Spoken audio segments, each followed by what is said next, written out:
Hi friends, ఎలా ఉన్నారు?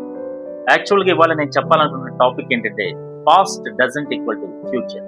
అంటే మీ గతం ఎంత చండాలంగా వరస్ట్గా ఉన్నా మీ ఫ్యూచర్ కూడా అలా ఉండాల్సిన అవసరం లేదు, అలా ఉండదు.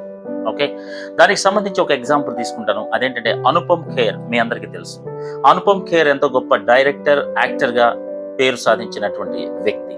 సో ఆయన 9th క్లాస్లో ఉన్నప్పుడు యాక్చువల్గా ప్రోగ్రెస్ రిపోర్ట్ తీసుకెళ్లి వాళ్ళ ఫాదర్కి చూపించాల్సినటువంటి టైంలో జరిగిన విషయం ఏంటంటే ఆయనకి వచ్చింది ర్యాంకు చాలా దారుణం, 59వ ర్యాంక్. 59వ ర్యాంక్ తోటి ఫాదర్ దగ్గరికి వెళ్ళడం అంటే చాలా కష్టం కాబట్టి ఆయన చాలా ఇబ్బంది పడుతూ ఉన్నాడు. ఆ టైంలో వాళ్ళ మదర్ చూస్తూ ఉంది. ఆయన భోజనం చేసే టైంలో ఎరా ఏమైంది అట్లా ఉన్నావు అని అడిగారు. అడిగితే డాడీ ప్రోగ్రెస్ రిపోర్ట్ వచ్చిందంటే మార్క్స్ షీట్ చూసి సైన్ చేసి ఇచ్చేశారు. డాడీ నీకేం డౌట్ రాలేదా అని అడిగారు. అయితే ఆయన ఏమన్నారు తెలుసా? అరే ఫస్ట్ ర్యాంకర్కి ప్రెషర్ ఉండాలి కానీ స్ట్రెస్ ఉండాలి కానీ, ఎందుకంటే వాడికి వేరే ఆప్షన్ లేదు, ఫస్ట్ ర్యాంకే కొట్టాలి. కానీ నీకు చాలా ఆప్షన్స్ ఉన్నాయి. ఇప్పుడు 59వ ర్యాంక్ వచ్చింది. మీ క్లాస్లో ఎంతమంది ఉన్నారు అంటే 60 మంది ఉన్నారు. సో ఇప్పుడు నువ్వు 58వ ర్యాంకు నెక్స్ట్ కొట్టచ్చు, తర్వాత 48, తర్వాత 30, తర్వాత 20వ ర్యాంక్ దాకా కూడా వెళ్ళొచ్చు. నీకు చాలా ఆప్షన్స్ ఉన్నాయి. కాబట్టి నువ్వెందుకు టెన్షన్ పడతావు అంటే ఆయన ఇచ్చిన ఎంకరేజ్మెంట్కి చాలా హ్యాపీగా ఫీల్ అయ్యాడు. అప్పుడు తనకు అర్థమైంది ఏంటంటే అనుపమ్ ఖేర్కి పాస్ట్ అనేది ఒక ఈవెంట్ మాత్రమే. సో పాస్ట్ అనేది టెంపరీ మాత్రమే. అది మన సెల్ఫ్ వాల్యూని, సెల్ఫ్ వర్త్ని ఏమాత్రం తగ్గించదు అనే విషయం ఆయనకు అర్థమైంది. అదేవిధంగా ఇవాళ చూసుకుంటే కనుక చాలా మంది ఐఏఎస్ ఆఫీసర్స్ మనకి ట్విట్టర్లో ఓపెన్గా కూడా చాలా మంది 10th మార్క్స్ లిస్ట్ని కూడా షేర్ చేయడం జరిగింది.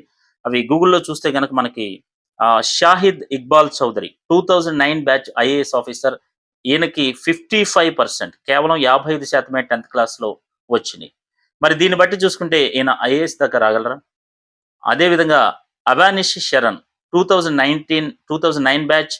ఈయన 44% మాత్రమే, కేవలం 44% మాత్రమే 10th గ్రేడ్లో వచ్చింది. ఓకే, తుషార్ సుమేరా అనేటటువంటి ఆయనకి ఏకంగా 35 మార్కులతోటి ఇంగ్లీష్ అత్యవసర పాస్ అయ్యారు.